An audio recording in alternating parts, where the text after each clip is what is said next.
Hello, my name is Rich Howard, owner of Architectural Builder Supply. This video is to bring you a closer look at the Pemko SA surface-mounted automatic door bottom. It's available in 4 lengths from Pemko. The SA1 is a 28-inch length, the SA2 is 32-inch, the SA3 is 36-inch, and the SA4 is 42-inch. And this video has the SA2 in it, which is the 32-inch version. And here's what it looks like. Again, this is 32-inch, so it's kind of hard to show it to you all on the camera at one camera view at one time. This end that's sticking out is the hinge side, and I'll give you a description of how it works. Here's the opposite side. You can see that it's flush. Well, forgive me, it's not flush. The vinyl is sticking out. The end is actually retracted a small amount, and I'll show you why that's the case. Probably want to you'd probably have to trim that end a little bit. So the Pemko SA material, it can be trimmed up to 2 inch in the field.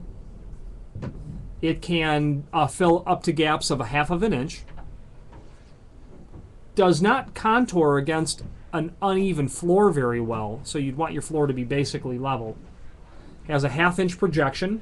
Then the overall height of the housing is 1 3/8. So we said it will fill a 1/2 inch gap.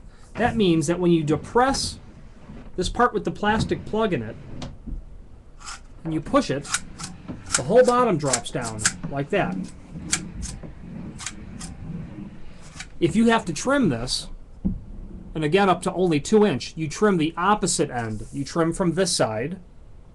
You have to trim it when the bottom is extended, and what you'll do is you'll insert into this hole right here one of these nails that are included to hold it in the extended position. You can then at that point see that it's flush, or the aluminum is flush, and you would trim it at that point. You'll take the distance when the door is closed. You'll measure between the stops. Obviously this only mounts on the push side of the door. You'll measure the distance between the 2 stops on the frame and deduct 1/8 inch, and that would be the size that you cut this to. The package includes screws for attaching the door bottom. It includes this plate which you'll mount onto the frame where the plastic plug would make contact. So what happens is when the door is closed, obviously this is in a state of being pushed in. As soon as the door opens, the door separates from the frame, allowing distance between where this is and the stop. So as soon as the door opens, this comes out and the bottom retracts. As soon as the door closes, this comes in contact with the face of the stop of the frame. The more you push the door closed, the more that'll drop down to its position.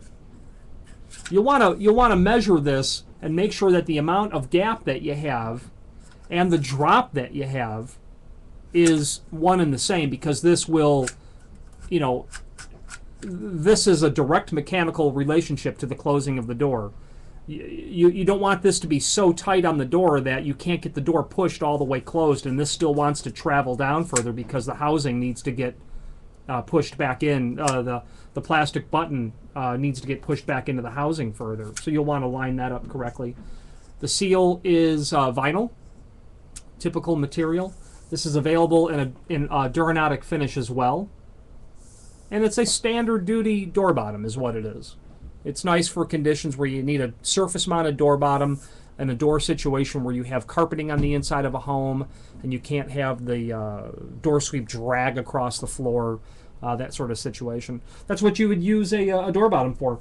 There is a link to the instructions above this video. There's nothing on it that I need to go into in more depth because you can read the instructions. I don't have to read them to you. They're there for your use, for you to refer to, and they will come with the package. If you have any questions on the Pemko SA series of automatic door bottoms or any other Pemko product, feel free to reach out to us. Thank you.